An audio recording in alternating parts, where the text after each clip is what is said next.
नमस्कार। चलो जी, आ गए फिर से एक नया वीडियो लेके और अपनी ऑप्शन सीरीज चल रही। ऑप्शन सीरीज में अपन ने पिछले वीडियो में देखा था अपना आईटीएम, एटीएम और ओटीएम। तो आईटीएम, एटीएम, ओटीएम का अपन ऑप्शन सीरीज में जब भी अपन ऑप्शन में ट्रेड करते हैं तो उनका किस तरीके से यूज किया जा सकता है, यही चीज अपन ने पिछले वीडियो में देखे थे।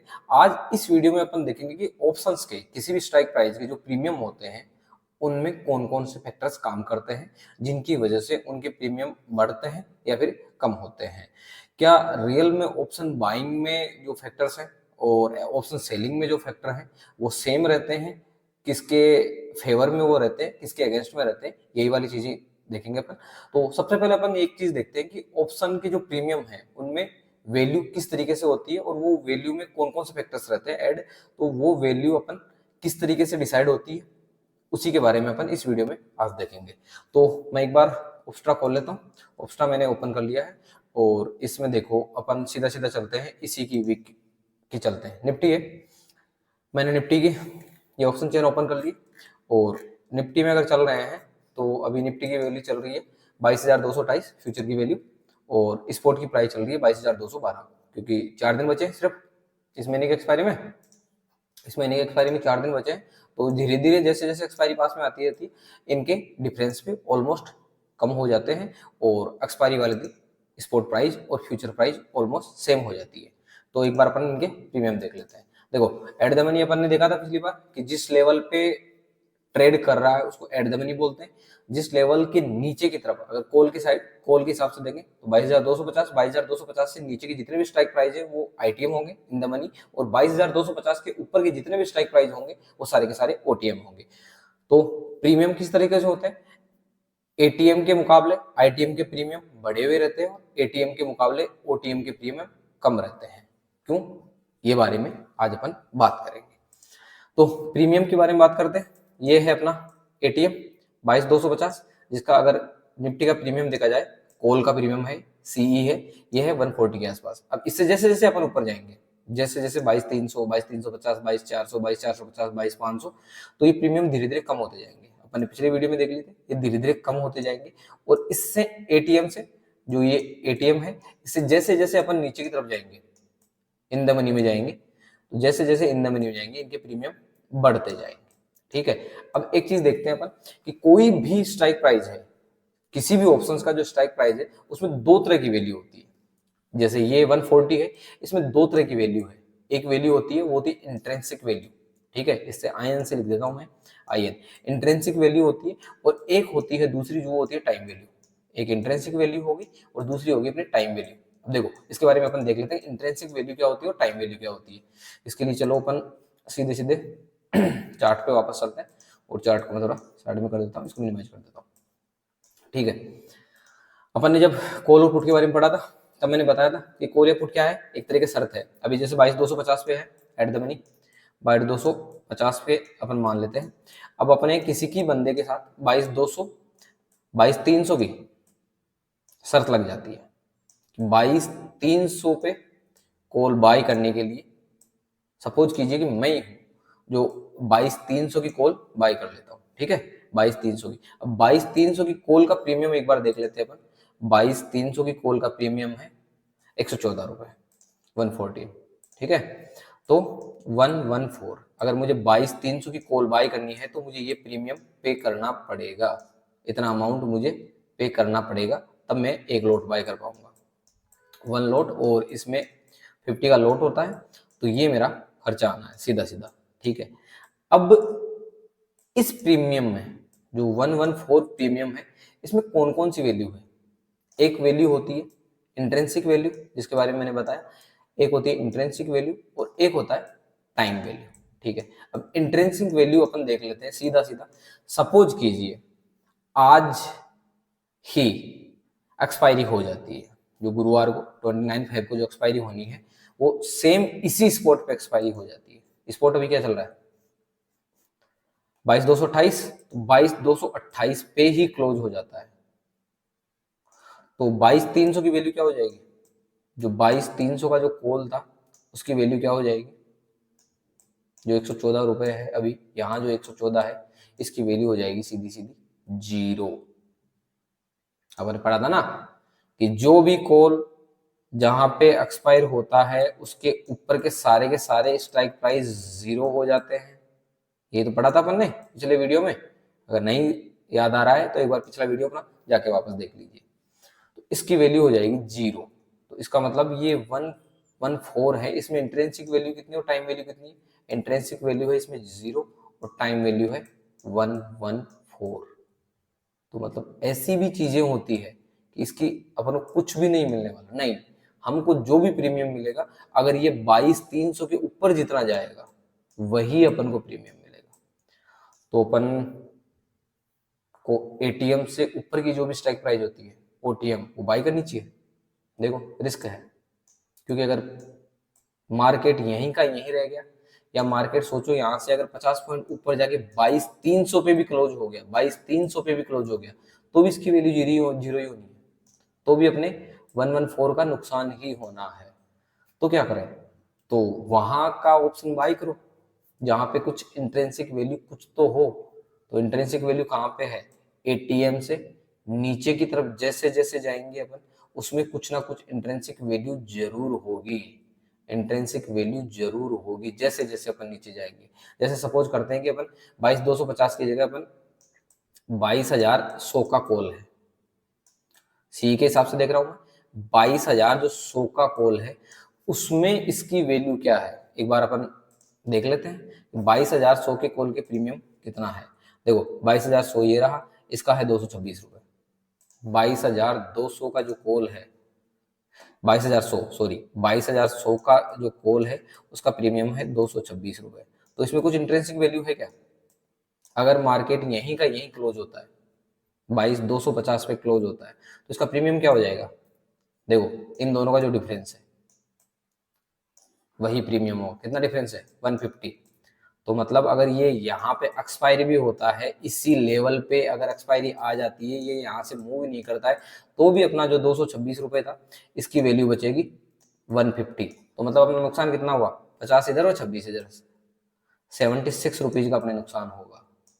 देखो जो 22,300 था उसका प्रीमियम 114 था जो टोटल जीरो हो रहा था, और जो 22,250 है अपन ने बाय किया था 2200 का जिसका प्रीमियम लास्ट में 150 तो बचेगा। इसका मतलब यहाँ नुकसान होगा 76 का, जबकि यहाँ नुकसान हो रहा था 114 का।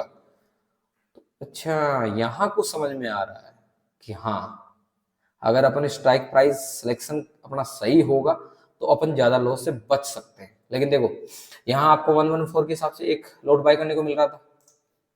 देखो अगर आप 22,300 का अगर लॉट बाय करोगे, बाय करते हो एक लॉट, तो कितना खर्चा आ रहा है देखते हैं अपन, कि अपन ने अगर 22,300 का एक लॉट बाय किया तो अपने खर्चा लग रहा है 5,718 रुपए का, जो अपनी रिस्क है। लेकिन जैसे अपन इन द मनी में जाते हैं, जैसे ही अपन इन द मनी में जाएंगे 2200 देखा था ना अपन ने पे, 2200 पे जैसे ही जाते हैं तो देखो खर्चा कितना हो गया अपना, जो 5,000 था वो 11,000। तो मतलब अगर अपन इन द मनी में जाते जाएंगे, डीप इन द मनी की तरफ बढ़ते जाएंगे, तो अपना जो वैल्यू है, बाय वैल्यू है, वो बढ़ती जाएगी, अपना इन्वेस्टमेंट बढ़ता जाएगा या अपना मार्जिन बढ़ता जाएगा, और अपनी रिस्क थोड़ी कम होती जाएगी। क्यों? क्योंकि उसमें कुछ इंट्रिंसिक वैल्यू होती है। अगर मार्केट जहां है वहीं क्लोज किया तो भी अपन को कुछ मिलने वाला है, लेकिन एटीएम से जितना ऊपर जाएंगे अपन, जैसे जैसे ऊपर जाएंगे उनमें इंट्रिंसिक वैल्यू होती ही नहीं है। और इंट्रिंसिक वैल्यू के लिए मैंने आपको बताया, इंट्रिंसिक वैल्यू वो वाली वैल्यू होती है जिसका ऑप्शन अपन बाय करते हैं, जिस स्ट्राइक प्राइस का ऑप्शन अपन बाय करते हैं, कॉल के हिसाब से देख रहे हैं, कॉल के व्यू के हिसाब से देख रहे हैं, और जिस स्पॉट प्राइस पे जाके वो क्लोज करती है, उन दोनों का जो डिफरेंस होता है। तो अगर अपन यहाँ पे 22,000 पे अगर कोई प्राइस चल रही है, तो इससे ऊपर जितना भी अपन जाएंगे इनमें इंट्रिंसिक वैल्यू ऑलमोस्ट जीरो ही होती है सब। और इससे जैसे जैसे अपन नीचे जाएंगे इसमें कुछ ना कुछ इंट्रिंसिक वैल्यू जरूर होती है। तो इसके ऊपर जो भी है वो सारी की सारी टाइम वैल्यू होती है, सारी की सारी टाइम वैल्यू होती है। तो इसके ऊपर जैसे जैसे जाते हैं अपनी रिस्क बढ़ती जाती है। रिस्क, अपनी प्रोबेबिलिटी होती है जीतने की वो कम होती जाती है, और इसके नीचे जैसे जैसे जाएंगे अपनी जीतने की प्रोबेबिलिटी बढ़ती जाती है। तो अगर आपको कोई कहे कि अगर आपको कॉल बाय करना है, आपका व्यू अपसाइड का है, तो आप कॉल कौन सा बाय करोगे? Out of the money, ATM या फिर आईटीएम, ओटीएम, एटीएम या आईटीएम, कौन सा बाय करोगे? तो आपको समझ में आ रहा होगा कि बाई चांस हमने व्यू तो बनाया था अपसाइड का, लेकिन अपसाइड गया ही नहीं, हल्का फुल्का यही रह गया। और ये अपसाइड अगर स्लोली धीरे धीरे धीरे जा रहा है, और आपने जैसे यूं मान लो कि 22,350 का कुछ बाय किया था, अभी 22,250 पे है, ये जाता है 22,350 पे जाता है धीरे धीरे, लेकिन जिस दिन एक्सपायरी है तब तक ये धीरे धीरे से जा रहा है। तो आपने जो भी प्रीमियम 22,350 का बाय किया था वो एंड में जाके जीरो हो जाएगा। तो अपन कॉल बाय करें तो कौन सी स्ट्राइक प्राइस चूज करें, ये वाला सवाल आता है ना। तो इसी सवाल का जवाब अपन इस वीडियो में देखेंगे। छोटा सा वीडियो बनाते हैं आगे की तरफ। अपन ने समझ लिया कि एक इंट्रिंसिक वैल्यू होती है, एक टाइम वैल्यू होती है, इसका मूवमेंट अपन को कैप्चर करना है। मूवमेंट के हिसाब से अपन कौन सा वाला स्ट्राइक प्राइस सेलेक्ट करें जिसकी वजह से अपन मैक्सिमम प्रोबेबिलिटी हो प्रॉफिट की, और अपन अच्छे से अच्छा प्रॉफिट बना सके। तो देखो, जो प्राइस होती है इसमें इंट्रिंसिक वैल्यू होती है और एक टाइम वैल्यू होती है। अब इसके अलावा भी जो प्राइस है ऑप्शंस की, जो प्रीमियम होता है, उसमें कुछ चीजें इन्वॉल्व होती हैं जिनकी वजह से उनके प्रीमियम बढ़ते हैं या कम होते हैं।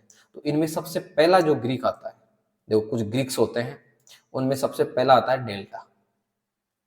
अब डेल्टा, इसके बाद में आएगा अपना गामा, फिर आएगा अपना थीटा, फिर आएगा अपना वेगा, फिर अपना आएगा रो। तो ये 5 फैक्टर हैं जो इन पे, जिनकी वजह से प्रीमियम में मोमेंट आता है। तो अपन एक एक करके इनको पढ़ेंगे। आज अपन देखेंगे सिर्फ और सिर्फ डेल्टा, ठीक है, कि डेल्टा क्या होता है और डेल्टा का इफेक्ट किस तरीके से होता है इसके प्रीमियम पे। देखो, डेल्टा गामा ये सब ज्यादा देखते हैं तो मैथ्स और फिजिक्स की चीजें हैं, लेकिन जाने दो उनको। मैथ्स और फिजिक्स के हिसाब से अपन को नहीं देखना, अपन को फॉर्मूले याद नहीं करने हैं कि किस तरीके से इनको निकाला जाता है। हमें नहीं, कुछ लेना देना नहीं है कि इनको किस तरीके से निकाला जाता है, इनकी वैल्यू किस तरीके से निकाली जाती है। ये बहुत सारे प्लेटफॉर्म पे जहाँ पे निकले हुए और डायरेक्ट मिलते हैं, तो अपन उसकी मदद लेंगे और वहीं से अपन डिसाइड करेंगे। अब डेल्टा के हिसाब से आपको कुछ याद नहीं रखना है डेल्टा क्या होता है। डेल्टा का पहला लेटर ले लो अपना डी है, तो डी से सीधा सीधा देख लो क्या होता है, डायरेक्शन।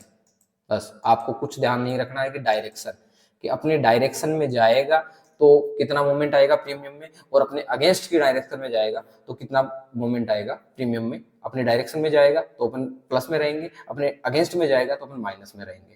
तो कॉल का ऑप्शन, अभी अपन कॉल की बात कर रहे हैं सीई का, तो सीई में जो डेल्टा है वो अपसाइड के लिए होता है। अपना जो भी व्यू होता है अपसाइड में तो इसका डेल्टा प्लस में होता है, और पीई में डाउन साइड के लिए होता है तो इसका डेल्टा माइनस में रहता है, ठीक है। इसके अलावा अपन को कुछ ध्यान नहीं रखना है कि जो सीई की तरफ जाएगा तो डेल्टा प्लस में रहेगा, और पीई की तरफ जाएगा, डाउन साइड की तरफ जाएगा तो डेल्टा माइनस में रहेगा। यही ध्यान रखना है और कुछ नहीं है। तो आपने अगर कॉल बाय किया, कॉल बाय किया इस तरीके से, आपने अपसाइड का मूवमेंट के लिए ही तो कॉल बाय करेगा कोई भी बायर। बायर की व्यू से देखेंगे अपन कि कोई भी बायर अगर कॉल बाय करता है तो किस लिए बाय करता है, कि उसको लगता है कि अपसाइड में मूवमेंट आएगा। तो निफ्टी को ही रखेंगे अपन, इसमें पूरा का पूरा निफ्टी के बारे में बात करेंगे।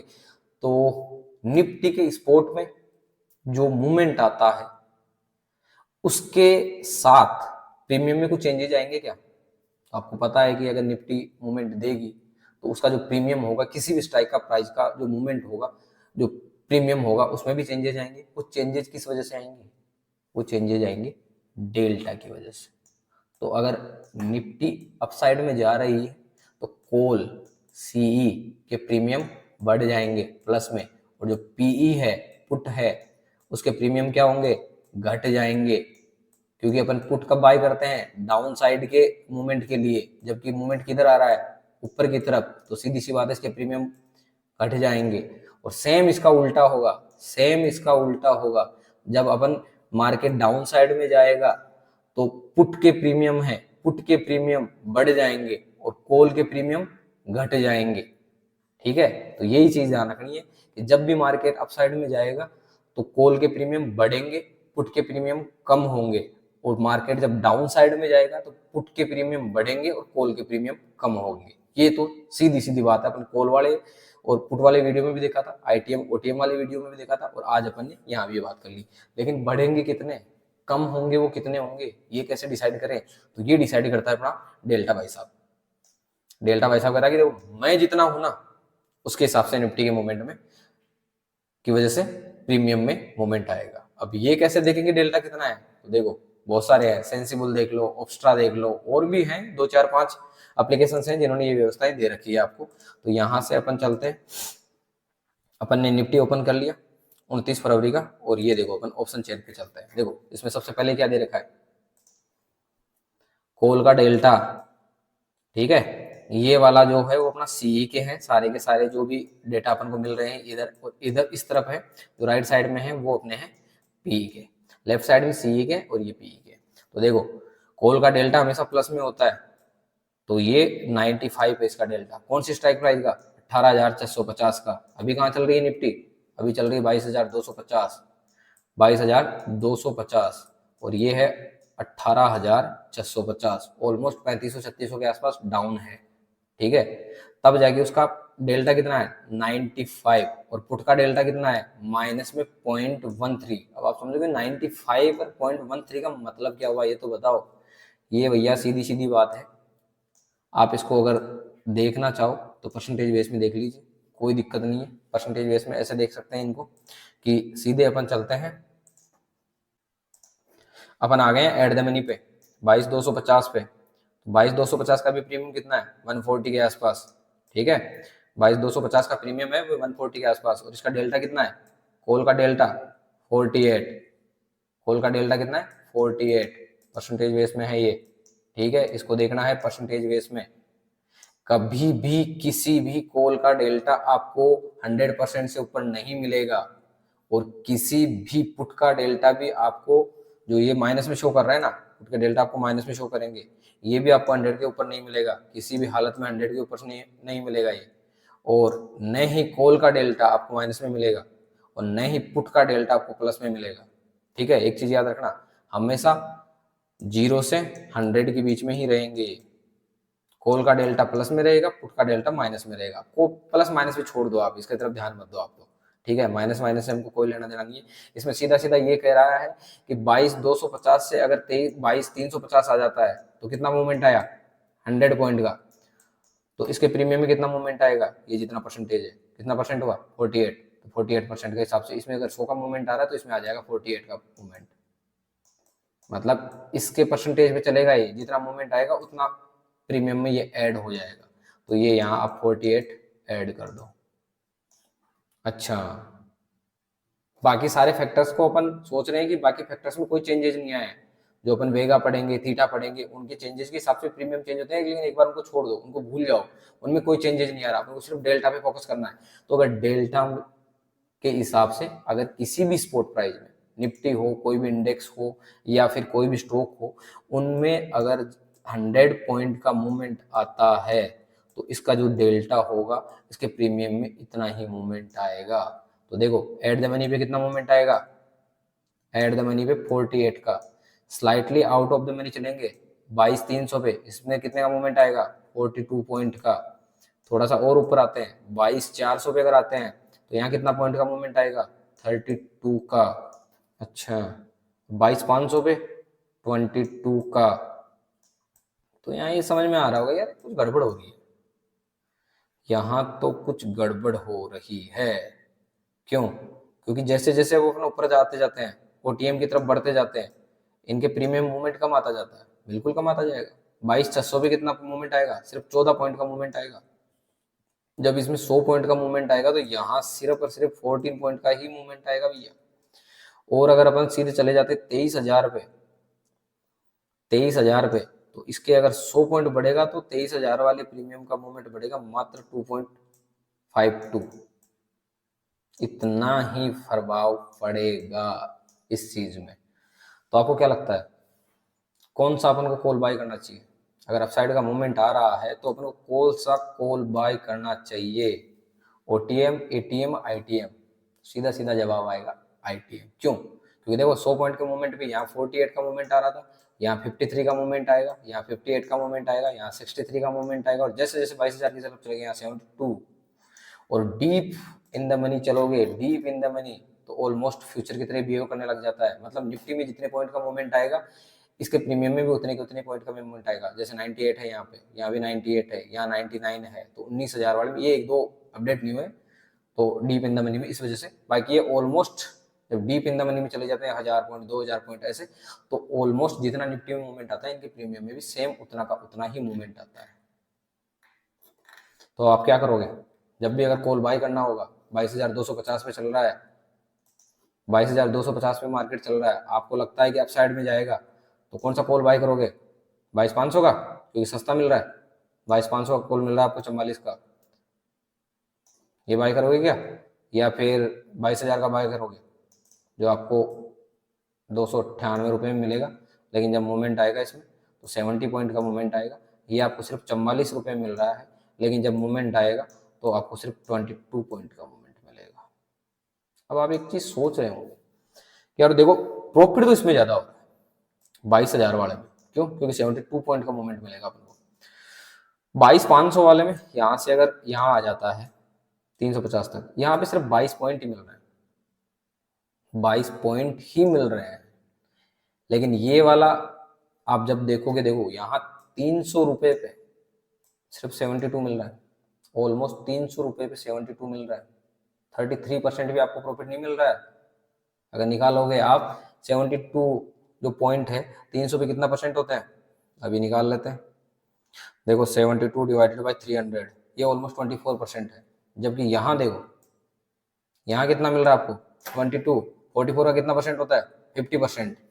तो यार यहाँ वाला सिस्टम एक चीज समझ में आ रहा है कि अगर परसेंटेज बेस में देखोगे आप, परसेंटेज के हिसाब से देखोगे तो प्रॉफिट यहाँ ज्यादा हो रहा है, और पॉइंट के हिसाब से देख रहे हो तो प्रॉफिट यहाँ ज्यादा हो रहा है। और ट्रेडिंग में क्या कहते हैं, ट्रेडिंग में परसेंटेज बेस के हिसाब से चलता है। लेकिन तीसरी चीज एक और होती है कि अपन ने 100 पॉइंट का मूवमेंट सोच लिया, 100 पॉइंट का मूवमेंट अपन ने सोच लिया, बाई चांस अगर 100 पॉइंट का मूवमेंट नहीं आया तो क्या होगा। 100 पॉइंट का मूवमेंट अगर आया भी है लेकिन एकदम स्लोली स्लोली आया तो क्या होगा, तो देखो इसमें तो इंक्रीज होगा, इसमें कोई इंक्रीज नहीं होगा। ये जहां था प्रीमियम वहीं का वहीं रहेगा, या धीरे धीरे धीरे कम होता रहेगा। ये कम होगा, बिल्कुल कम होगा, लेकिन किस हिसाब से कम होगा, देखो 22,000, 22,250, तो इससे जितना ऊपर जाएगा 250 से कम तो होगा ही नहीं किसी भी हालत में। मतलब इसकी जैसे यहाँ भी क्लोज होता है, ये यहाँ भी क्लोज होता है, तो इसकी वैल्यू 250 तो होनी होनी है। 300 में से 250, तो अपने को नुकसान कितना हो रहा है 150 पॉइंट का। लेकिन अगर ये बढ़ा, यहाँ से यूं मान लो कि अगर ये 100 पॉइंट भी बढ़ गया, 100 पॉइंट भी बढ़ गया यहाँ से 350, तो इसकी वैल्यू 350 हो जानी है, इसकी वैल्यू 350 हो जानी है। लेकिन ये यहाँ से अगर सिर्फ 100 पॉइंट बढ़ा और एक्सपायरी आ गई तो इसकी वैल्यू क्या होगी, इसकी वैल्यू हो जाएगी 0, क्योंकि अपन ने पढ़ा था आउट ऑफ द मनी के सारे प्रीमियम एक्सपायरी के बाद में 0 हो जाते हैं, एक्सपायरी वाले दिन 0 हो जाता है। तो यहाँ पे आपको इस चीज का भी ध्यान रखना पड़ेगा कि कौन सा स्ट्राइक प्राइस चूज करते हो, किस टाइम पे चूज करते हो, और क्यों चूज करते हो।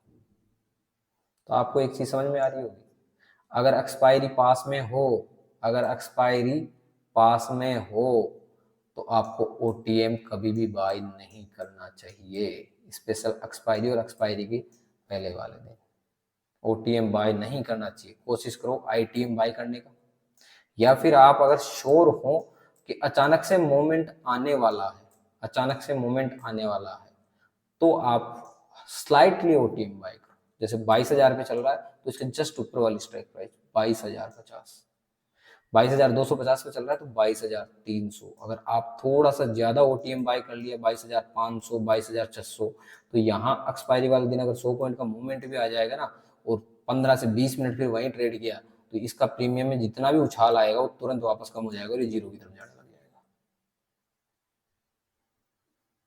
या फिर एक चीज और देखते हैं, ये जब एक्सपायरी के आसपास रहा तो देखो ये अपनी 29 की एक्सपायरी है, 29 की एक्सपायरी है, और एटीएम का भी डेल्टा कितना है 22,250, तो 22,250 का एक बार डेल्टा देखिए 48। अगले वीक पे चलते हैं अपन 7 मार्च, 7 मार्च में 22,250 अभी एटीएम है 48.5 के आसपास ही है। लेकिन एक चीज याद रखना, 22,250 48.09 और यहाँ से अगर 7 मार्च का देखते हैं 22,250 का, 22,250 48.52, थोड़ा सा बढ़ा है, थोड़ा सा बढ़ा है।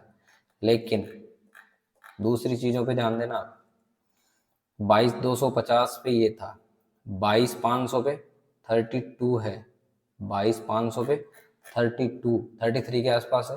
और इसमें 22,500 का डेल्टा क्या रहेगा, अभी देख लेते हैं। 22,500 का डेल्टा 22, समझ रहे हो।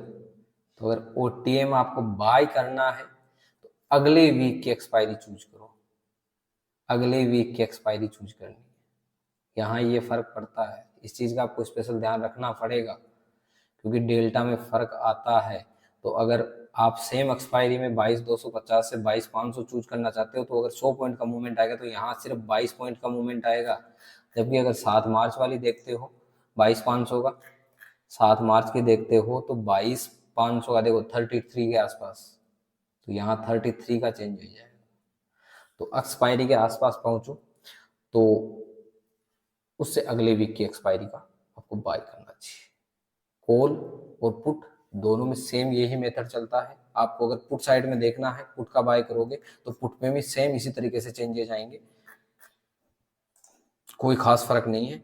ये डेल्टा का इफेक्ट होता है। डेल्टा अपन को क्या बताता है कि किसी भी अंडरलाइंग में, अंडरलाइंग आपने अपने क्या सिलेक्ट कर रखी है, निफ्टी, कि निफ्टी में अगर 100 पॉइंट का मूवमेंट आता है, बाकी फैक्टर को अपन नेग्लेक्ट कर देते हैं, तो सिर्फ डेल्टा की वजह से उसमें कितना मूवमेंट आएगा। तो ये अपन को डेल्टा बताता है।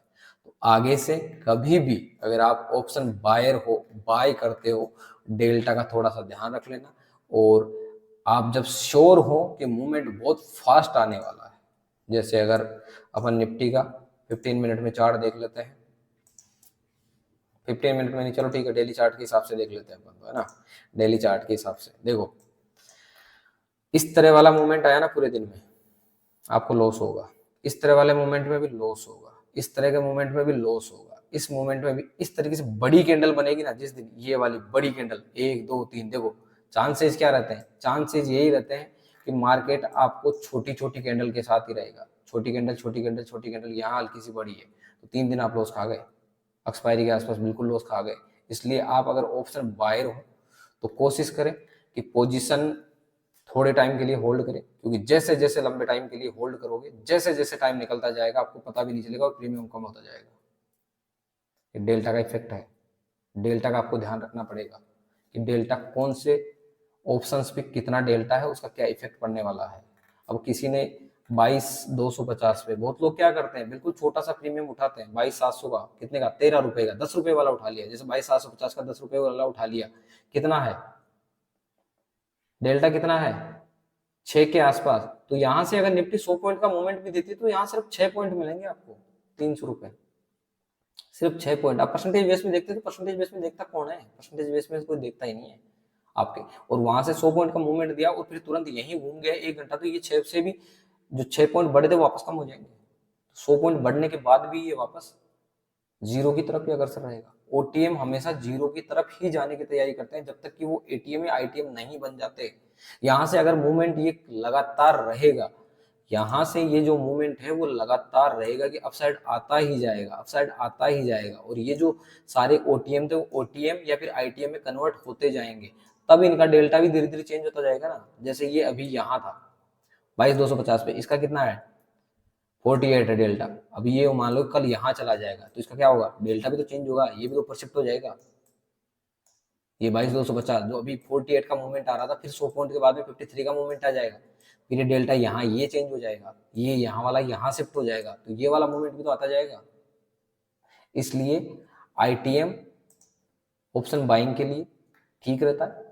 एटीएम को आप अवॉइड करो, कोशिश करो अवॉइड, स्पेशली एक्सपायरी के आसपास अवॉइड करो या फिर अगले वीक पे शिफ्ट कर लो। तो डेल्टा का मूवमेंट किस तरीके से आता है, स्पॉट प्राइस के मूवमेंट पे डेल्टा किस तरीके से डिपेंड करता है, ये आप समझ गए होंगे। तो उम्मीद करता हूँ ये वाला वीडियो आपको समझ आया हो। समझ आया तो वीडियो को लाइक कीजिए, अपने व्यूज कमेंट कीजिए, चैनल को भी सब्सक्राइब नहीं किया है तो सब्सक्राइब कीजिए और चैनल और वीडियो को अपने दोस्तों फैमिली मेंबर्स के साथ शेयर कीजिए। अगला ग्रीक लेके अपन जल्दी आते हैं। वो ग्रीक क्या है, उसका इफेक्ट प्रीमियम पे किस तरीके से होता है, वो अगली वीडियो में जानेंगे। तब तक के लिए राम राम।